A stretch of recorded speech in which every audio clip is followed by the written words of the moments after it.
001 EP is officially in the vault, in the distribution channels, and geared up and ready to come out. Really exciting to have all of y'all here to talk about it and to share your perspective on it. So um, first off, before we kind of get deeper into it, I want to talk to the man who is kind of the glue of this entire situation, our executive producer on this project, Haley, aka Dr. Wave. Can you please just give me some insight about, what your mission was and, your thoughts behind how you were approaching this project and what you hope to gain from it and what your experiences were coming out of it? No doubt. And thank you, Dave, for pulling us together. It was a beautiful process. And there's a lot of intention that went in all around. So I was pushed to play a role, but it was a real team effort.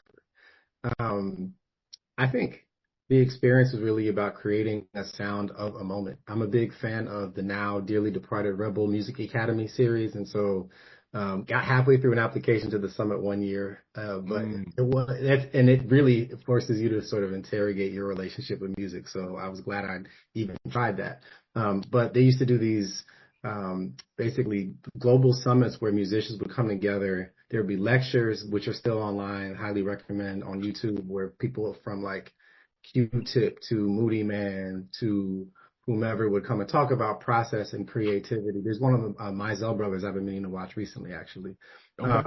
And so the attendees would then have studio time and leave the sessions with collaborations from artists they had, not connected with before. And I love the idea of bringing folks together, not for a writing camp necessarily to shop something for an album. That has its purpose too. And some of the folks in our camp have been a part of those sorts of journeys. But this is really just to sort of build a collective and to kind of encounter each other creatively and to cook. And so it was very much about the process. And it's always a bonus when the process produces the bop, But I think for me, it was really about the engagement. And so my vision for this set of sessions we had, this was in, I guess, September of 24, was really to sort of get the SoundWVZ collective together. And some of these folks, I know Hayes and Tangina, and I think Sincere too, although I've known you for a bit, Sincere, met in person for the first time, Blake as well. And so, yeah, most of our collaborators were people who I'd only known online.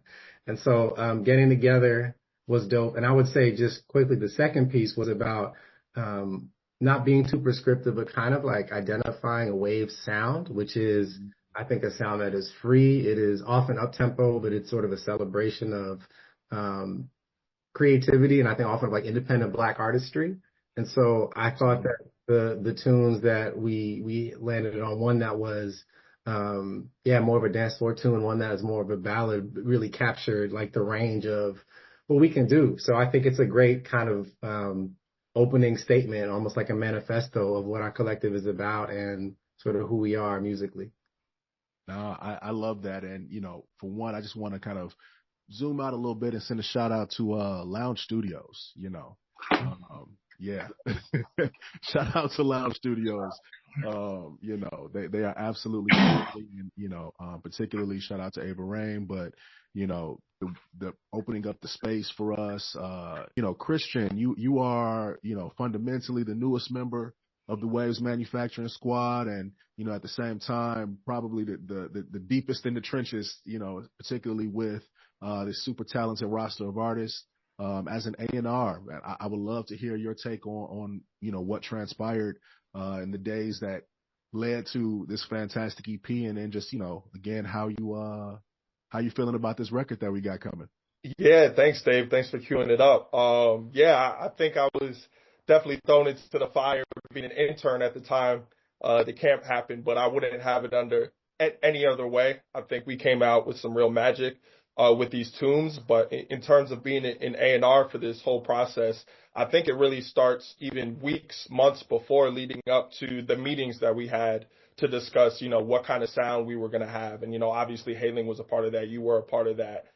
Making sure we had, the engineer. So, Frankie was instrumental in this, making sure we could get him on board for the project, making sure the artists, could attend and would be there, see who was going to be in the room and how that might direct the sound, picking out the production, the beats for, Yo. for the two records. So that was a process as well. All of these things, collaborating with Lounge Studios. Shout out to Ava, shout out to Walt, making sure we, what rooms we were going to be in, what the sounds, what DAWs we were going to use, Pro Tools, Logic, all of these details that really matter when you're making a record, and making sure we have the right people, engineering those DAWs that have the capabilities. So all of that leading up to the record was obviously a process, but I think everything was laid in place once we got in the room. Everybody's super talented on the collective. Frankie did his thing engineering. Obviously you were able to be a part of the professional development aspect even before we got into making the record. So I think, as a whole, managing the pre-process, even during the camp, the Hailing record came about from just kind of listening to the beats that he had been cooking up. And, me and Sin were sitting on the couch and we're like, nah, let's go with this one, which wasn't even picked from the production selection. So just the power of the collective and being able to, on the fly, make magic that wasn't originally selected there. I think, we should be proud of ourselves for our first EP and just how it turned out. And then, lastly, from a post-production standpoint, making sure the fidelity of the records was there, and making sure it's something that we really could go to market with and we're proud of, and, making sure the splits and all of that, was taken care of. So it was a full life cycle of A&R work, but I'm really happy with what came out of it, and now, showing the world, what we can offer as a collective. I've got my thoughts on the music, you know what I mean? But I've got writers right here in the room, and I've got vocalists right here who are responsible for Again and who are responsible for Dawn. And so I would just love, if anybody just kind of wants to just speak up about their own experience, with the camp, and your inspiration, what you contributed to this EP, and your inspiration behind that in the moment, and also I guess it's what you hope to see from this. I can definitely say that it was actually my first writer camp that I ever attended. I was just never in a situation to be in one until then, and I kind of gathered information and studying how other writers and producers have moved about camps and different friends, and I'm here. What can I add to it? And there were two records that I was active and around for one day, and I was able to make it on one of them, and it was cool to just add my little twinkle to it, and that's the spirit of it. It's a potluck, So you bring what you bring to it, add it to the plate, and we enjoy it as a collective. So I had a good time, and I appreciate it. I can't wait for the next one. No, amazing. No, and I gotta tell you, that I'm not gonna spoil it, for the audience, but man, that your bridge on Again, your bridge on Again. Yo, Shout out to Dr. Wave. I specifically told him I wanted to get on the bridge part. It's like, I want that part. Hey, shout out to the court vision, Dr. Wave. You got to see the whole floor out there. I see what you're doing. Oh, let me tell you, if you need a spot shooter in a pinch, this man caught that. He was like, yes. I was lucky enough to hop on the track. I remember he's like, yo, I hear something. I'm like, just go in, bro. And he hit the pocket. Yeah. And so spontaneously, my favorite moments, I've had some moments like this with Jenna too, where someone just hears something like, yo, give me a minute. And then, you know what I'm saying? It's just like you understood the assignment and it fits like a glove. That's why I love this stuff. That's that, shout out to, we call you our Quincy. That's that, in the words of Quincy, letting God in the studio, letting God in the room. That's how I describe those kind of moments. I live for those kind of moments, Jenna, you in the house? Yeah, I'm here. All right. Tell me about the track that you supplied to the camp, and how you feel about what everybody did with that track, and just your role in the whole thing. Yeah, I mean, it was exciting because, this was like the first track that I produce that has featured other artists and that is actually going to be released. So it's just exciting to hear, people find some inspiration from what I did. I definitely was, very inspired by Missy Elliott and kind of like the Aaliyah, kind of, time frame. So it was interesting to hear, kind of people kind of lean into that direction a little bit too. Yeah. So that was really awesome. And as far as, the other track, it was just dope because, I remember Hailing pitching that track to me a while ago.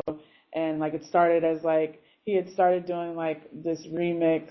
It was an Azalea Banks song. And then he wanted me to redo something because he didn't want to feature the vocals. So it was just to see the transformation of that track. Yes. To this kind of this mob track was just pretty dope. So I just love, being able to watch these things develop, and just see how people just kind of lock in. It's just really amazing to, experience and watch. So.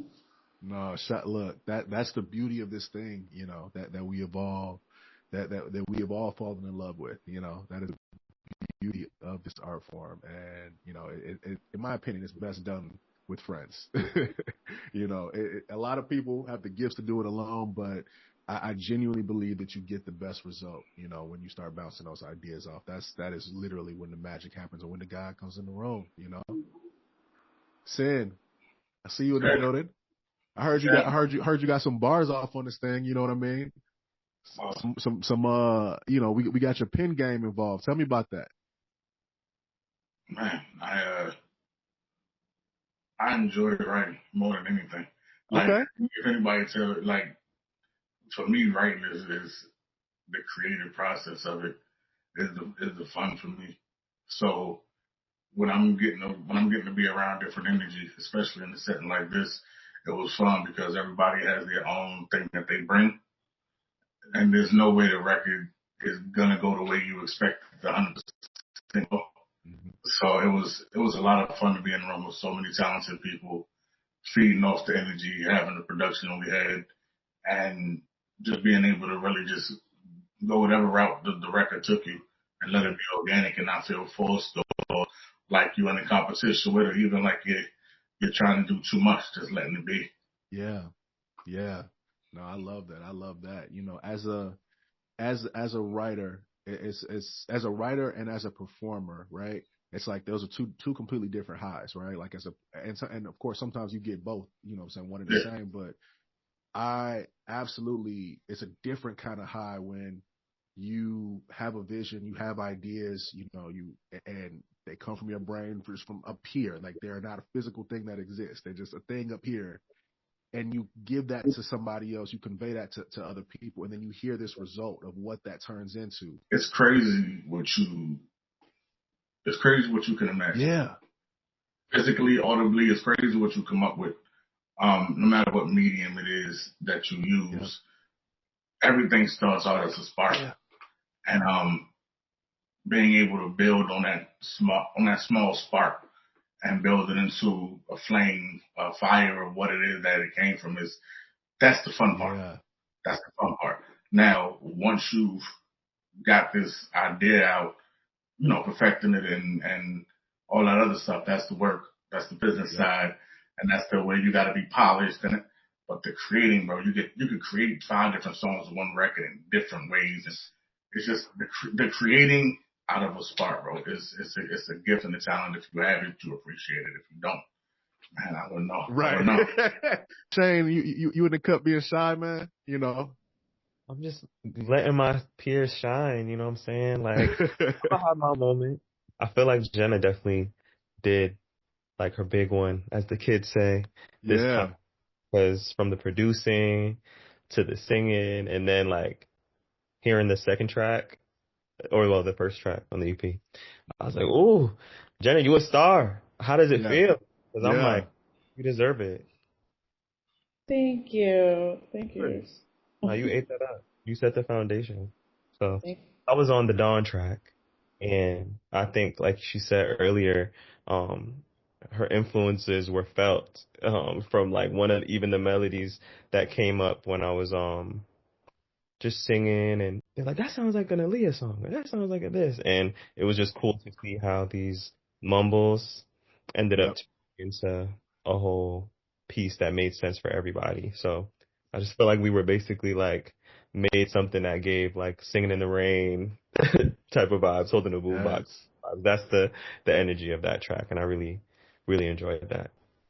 When I look at the content that we captured from, you know, that session, and I think about you in particular, it's so many scenes of what feels like, you know, to your point about Jenna, like Jenna's like kind of holding court, which I love. You know, it's like Tangina's over here, like Shane, you over there on the other side, and y'all are like bouncing these ideas, you know, and I can kind of tell like, okay, Sam's on the other side of the room. I can kind of see the kind of the framework of it all. Nelson's in the booth, like around these ideas, and you kind of, you know, fleshing out certain things and kind of playing with it, and, you know, just to know what comes out, what the finished product is. Look, again, the kids say it, but I'm going to say it too. Y'all did your big one.